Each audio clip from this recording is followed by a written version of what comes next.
Assalamualaikum, welcome back to Daily Dishes. ഇന്ന് ഞാൻ നല്ലൊരു കടലക്കറിയാണ് തയ്യാറാക്കുന്നത്. നമ്മൾ റെസ്റ്റോറൻറ്റിൽ നിന്നൊക്കെ കഴിക്കുന്ന പോലെയുള്ള നല്ല കുറുകിയ ചാറോട് കൂടിയുള്ള നല്ല ടേസ്റ്റി ആയിട്ടുള്ള നല്ലൊരു നാടൻ കടലക്കറി. അപ്പോൾ നമുക്കിത് എങ്ങനെയാണ് തയ്യാറാക്കിയെടുക്കുന്നത് നോക്കാം. അപ്പോൾ കറി തയ്യാറാക്കാൻ വേണ്ടി ഞാൻ 1.5 കപ്പ് ചുവന്ന കടല നന്നായിട്ട് കഴുകി വൃത്തിയാക്കിയ ശേഷം ഓവർനൈറ്റ് വെള്ളത്തിലിട്ട് നന്നായി ഒന്ന് കുതിർത്തെടുത്തിട്ടുണ്ട്.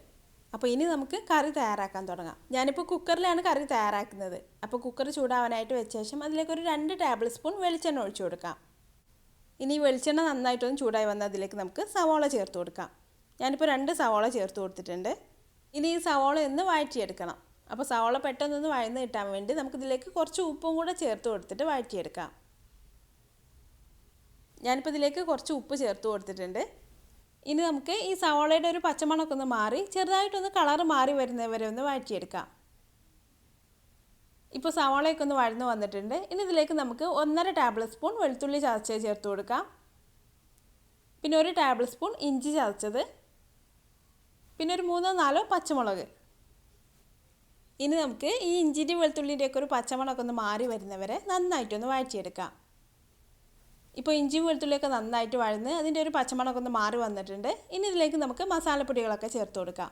ഞാനിപ്പോൾ ഇതിലേക്ക് ഒരു 1/4 ടീസ്പൂൺ മഞ്ഞൾപ്പൊടി ചേർത്ത് കൊടുത്തിട്ടുണ്ട്. പിന്നെ മല്ലിപ്പൊടി കുറച്ച് കൂടുതൽ ചേർക്കുന്നുണ്ട്. ഒരു 2 ടേബിൾ സ്പൂൺ മല്ലിപ്പൊടി ചേർത്തിട്ടുണ്ട്. പിന്നെ 1.5 ടേബിൾ സ്പൂൺ മുളക് പൊടി നമ്മളൊരു എരിവിനനുസരിച്ച് നമുക്ക് കൂട്ടിയോ കുറച്ചൊക്കെ എടുക്കാം. പിന്നെ 1/2 ടീസ്പൂൺ ഗരം മസാലപ്പൊടി. ഇനി ഈ മസാലപ്പൊടികളുടെ മണമൊക്കെ ഒന്ന് മാറി ഒന്ന് മൂത്ത് വരുന്നവരെ ഒന്ന് വഴറ്റിയെടുക്കാം.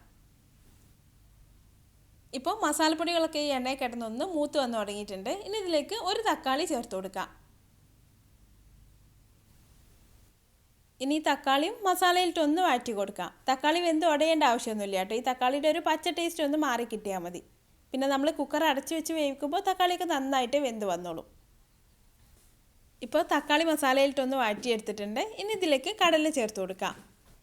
നമ്മൾ സവാള വഴറ്റിയെടുക്കുന്ന സമയത്ത് കുറച്ച് ഉപ്പ് ഇതിലേക്ക് ചേർത്ത് കൊടുത്തിട്ടുണ്ട്. ഇനി കടലയ്ക്ക് ആവശ്യമായിട്ടുള്ള ഉപ്പും കൂടെ ചേർത്ത് കൊടുത്തിട്ട് ഈ മസാലയും കടലയും എല്ലാം കൂടെ നന്നായിട്ടൊന്ന് മിക്സ് ചെയ്തെടുക്കാം.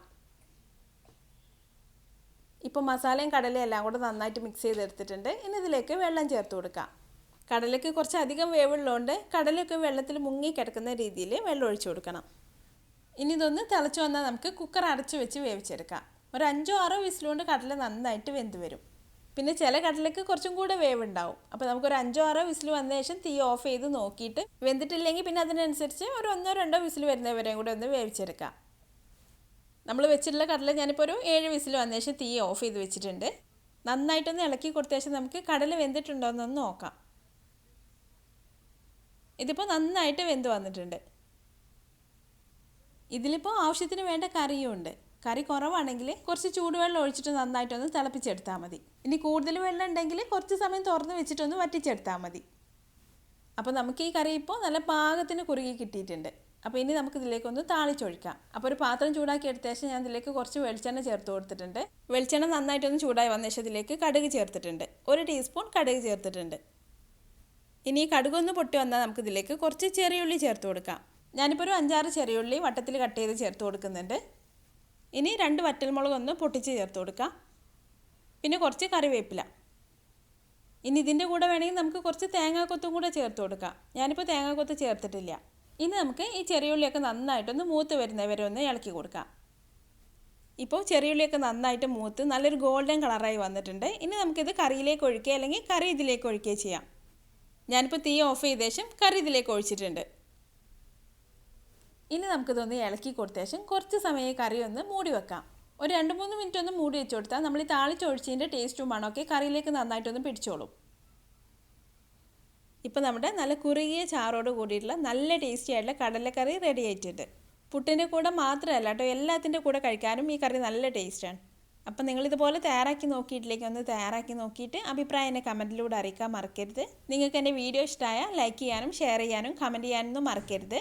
പിന്നെ അതുപോലെ നല്ല ഈസി ആയിട്ടുള്ള നല്ല ടേസ്റ്റി ആയിട്ടുള്ള റെസിപ്പികൾക്കായി ഈ ചാനൽ ഒന്ന് സബ്സ്ക്രൈബ് ചെയ്തേക്കണേ. അപ്പോൾ അടുത്ത നല്ലൊരു റെസിപ്പി ആയിട്ട് വീണ്ടും കാണാം. Thanks for watching this video.